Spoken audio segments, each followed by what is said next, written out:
Assalamualaikum warahmatullahi wabarakatuh. Perkenalkan, nama saya Muhammad Ilham Firmansyah dengan NIM 2121 0301 0019. Pertanyaan pertama yaitu pilih salah satu ayat tentang dakwah, asbabun nuzul dan pendapat tentangnya. Di sini saya memilih Quran surat Fussilat ayat 33 yang artinya, dan siapakah yang lebih baik perkataannya daripada orang yang menyeru kepada Allah, mengerjakan amal soleh dan berkata, sesungguhnya aku termasuk orang-orang yang berserah diri, muslimin. Di sini asbabun nuzulnya yaitu menurut para ulama tafsir, ayat ini turun sebagai bentuk penghargaan dari Allah kepada para pendakwah, khususnya kepada orang-orang yang berdakwah sambil tetap istiqomah, beramal soleh, dan dengan rendah hati mengakui diri sebagai seorang muslim. Ada riwayat yang menyebut ayat ini berkaitan dengan orang-orang seperti Bilal bin Rabah, yang dapat kita ambil hikmahnya yaitu meski dia disiksa tetap tegar menyeru kepada Allah. Di sini pendapat saya yaitu ayat ini sangat memberi semangat buat siapa saja yang ingin berdakwah. Allah sendiri yang memuji orang yang mengajak kepadanya, apalagi kalau dakwah itu diiringi dengan amal soleh dan sikap rendah hati. Menurut saya ini menunjukkan bahwa dalam berdakwah yang penting bukan cuma omongan kita, tapi juga akhlak dan teladan kita di dunia nyata. Begitu. Untuk yang kedua yaitu pertanyaannya, jelaskan apa yang Anda ketahui tentang dakwah dan komunikasi. Dakwah menurut saya adalah usaha mengajak manusia untuk mengenal, memahami, dan mengamalkan ajaran sesuai syariat Islam.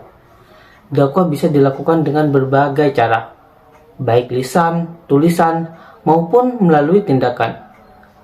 Sedangkan komunikasi sendiri adalah proses penyampaian pesan dari komunikator kepada komunikan dengan tujuan agar pesan tersebut diterima dan dipahami dengan baik. Dakwah dan komunikasi ini saling berkaitan erat. Tanpa kemampuan komunikasi yang baik, dakwah bisa disalahpahami atau bahkan ditolak. Dakwah membutuhkan komunikasi yang efektif, santun, dan sesuai dengan karakter dari audiensnya. Yang ketiga yaitu pengalaman saat masuk prodi KPI, cita-cita setelah lulus, dan alasannya. Jadi, waktu pertama kali masuk prodi KPI, saya pikir prodi ini hanya mengajarkan tentang ceramah ataupun dakwah saja. Tapi waktu udah masuk, malah banyak yang bisa dipelajari seperti tentang dunia media, jurnalistik, public speaking, produksi konten dakwah digital ataupun membuat film. Dan di sini cita-cita saya setelah lulus yaitu menjadi konten kreator yang aktif di media sosial seperti Instagram, YouTube maupun TikTok. Alasannya karena di sini saya melihat sekarang ini banyak anak muda yang lebih sering mengakses media sosial daripada menghadiri majelis ilmu. Maka berdakwah di platform digital bisa menjadi jembatan agar pesan Islam lebih mudah diterima di generasi saat ini. Dan yang keempat yaitu urgensi prodi KPI di era sekarang dalam konteks dakwah dan komunikasi. Menurut saya prodi KPI menjadi sangat penting di era digital ini. Kebutuhan akan dai, jurnalis, komunikator Islam, dan influencer dakwah makin meningkat karena arus informasi di internet yang sangat deras. Jika dakwah tidak dikemas dengan cara yang menarik dan komunikatif, maka akan kalah dengan konten-konten negatif yang lebih viral. Prodi KPI ini membekali mahasiswa dengan kemampuan untuk berdakwah dengan bahasa yang relevan, media yang kreatif, serta strategi komunikasi yang efektif.